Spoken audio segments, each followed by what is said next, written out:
Welcome to When Life Gets Strange, tips for loving your perfectly imperfect military and everyday life. Let me introduce you to my wife and your host, Maria Strange. We have been married for over 20 years, over 17 years in the Army, and she is the mother to our 6 children, and we are members of the Church of Jesus Christ of Latter-day Saints. As a certified life coach, Maria's goal is to help you thrive and love your perfectly imperfect military and everyday life. Are you ready? Hello, ladies, and welcome back to episode 24 of When Life Gets Strange. This month, we're talking all about suicide prevention, how to help loved ones who are struggling. My friend Jessica came on and shared her experience.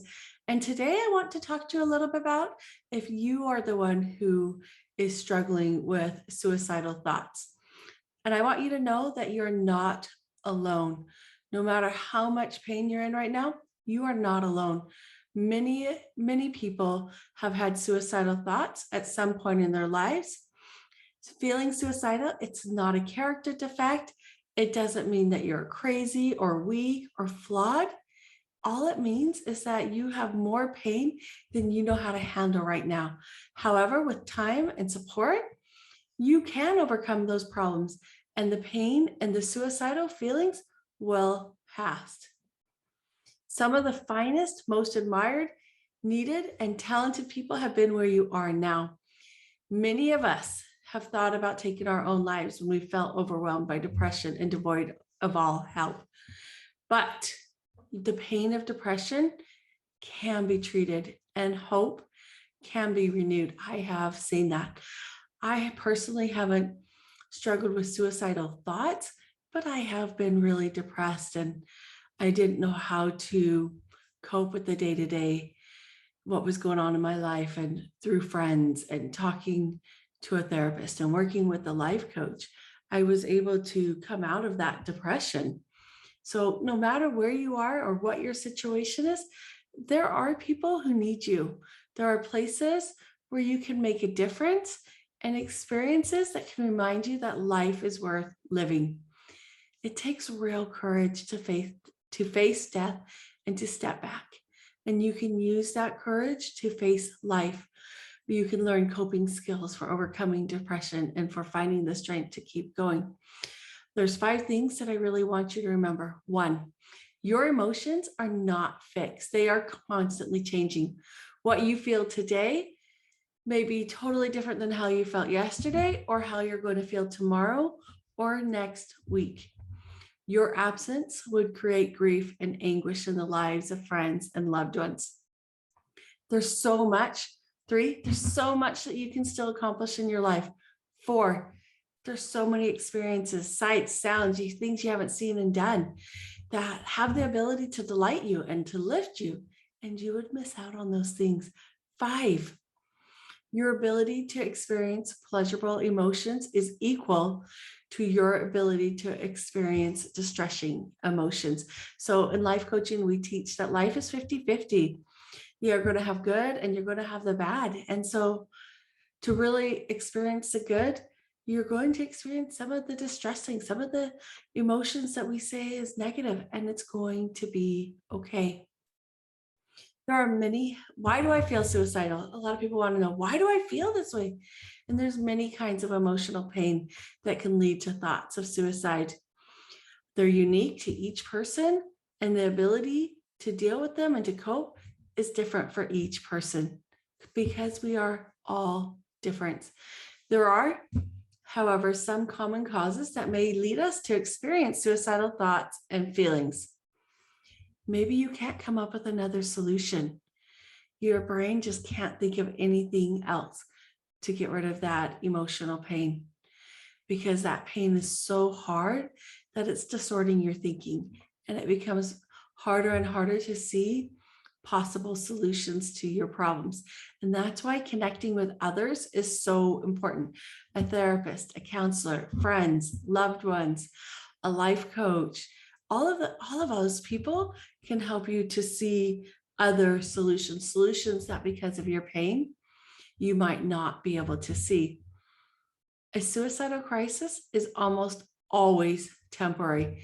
It might seem like your pain and your unhappiness will never end. However, it's important to realize that most crises are temporarily. Solutions can be found, feelings change, unexpected positive events occur. Remember, this is really important, that suicide is a permanent solution to a temporary problem. So give yourself some time necessary for things to change and the pain to subside. Every problem that seems hopeless has a solution. There's mental health conditions, depression, schizophrenia, just bipolar disorder. They're all treatable with lifestyle therapy, medication. People who seek help can improve their lives, their situations. They change, they recover. So if you've received treatment for a disorder before, or you've already made attempts to solve your problems, keep trying.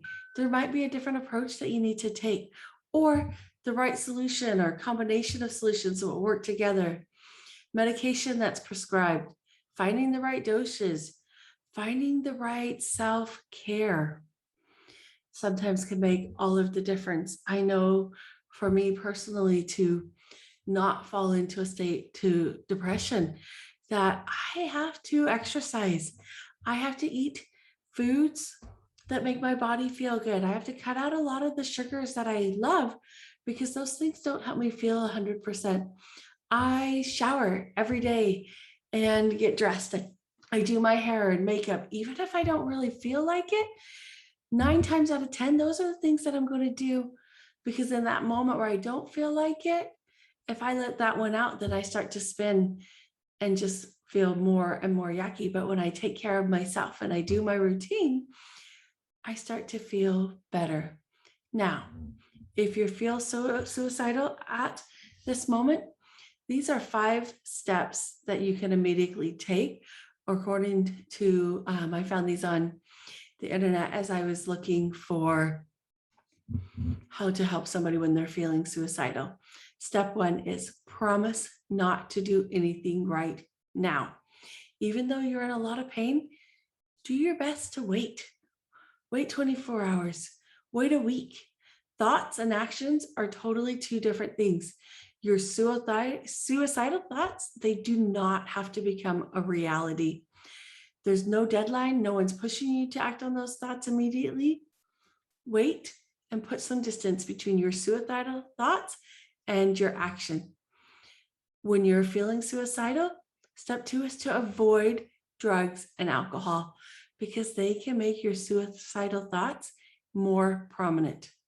It's important to not use non-prescription drugs or alcohol. So just stay away from them.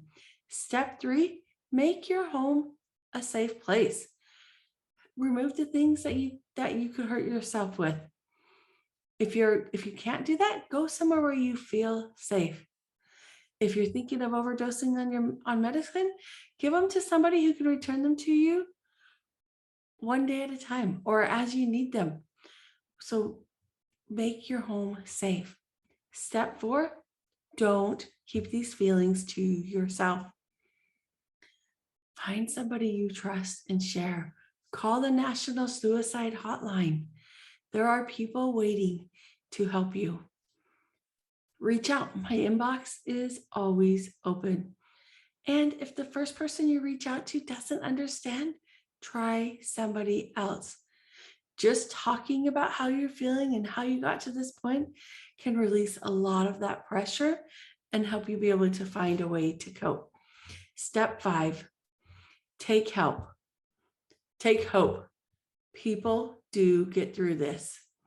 Even people who feel as bad as you do right now, there are people who have managed to survive these feelings. There is a good chance that you are going to live through these feelings, no matter how much self-loathing, hopelessness, or isolation you are currently experiencing. Just give yourself the time needed and don't try to do it alone. There are so many people around who are aware of suicide and suicidal thoughts that have been trained on how to help There are so many people who have lost a loved one to suicide and don't want anyone else to experience that pain and grief that they experience from that.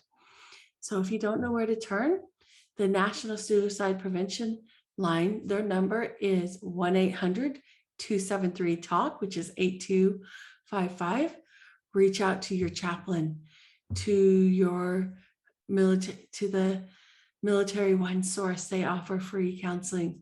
My inbox is always open. If you are feeling suicidal, you don't have to suffer alone. There's a network of people out there waiting and willing to help you. So please reach out. Know that we are here for you. Know that we are thinking of you and praying for you. We don't want anyone to suffer alone. As always, have a great week, and I'll be back next week. Bye.